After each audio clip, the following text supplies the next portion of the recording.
सरकार को नुआ योजना कन्या विवाह योजना पई आसिला गाइडलाइन गरीबों को मिलिबो 51,000 टंका। दर्शक बंधु, राज्य में महिला को सशक्त और स्वावलंबी कराइबा पई राज्य सरकार विभिन्न प्रकार योजना प्रणयन करिसेंती। सुभद्रा योजना रे महिला को 2टी किस्ती रे 10,000 प्रदान करुछंती राज्य सरकार। सेहिपरि मुख्यमंत्री कन्या विवाह योजना को नहीं गाइडलाइन जारी होईछि। गरीब असहाय को 51,000 टंकार आर्थिक सहायता जोगाई देबे राज्य सरकार।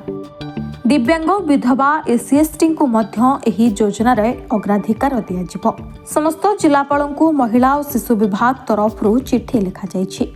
सीधा सड़क महिला अकाउंट को सरकार 35,000 टंका पठाइबे। तेबे एही योजनार लाभ उठाई पारिबे 18 वर्षरू अधिक वयस्क युवती माने। सेमाने एथिपाई आवेदन करि पारिबे।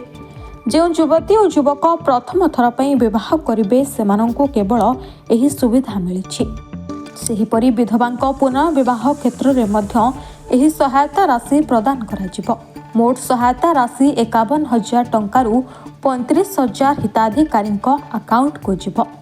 एथिसह 10,000 टंकार एक गिफ्ट पैकेट सरकारक तरफ मिलिबो।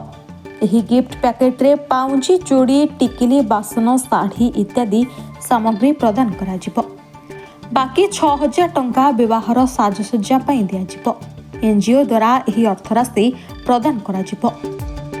यदि कौनसी जिले में धार्य लक्ष्य ठारू आवेदन संख्या अधिक हुए तेबे राज्य और केंद्र सरकार को सामाजिक सुरक्षा योजनारू सहायता पाउथबा परिवार गुड़ी को क्रम अग्राधिकार दियाजिबो।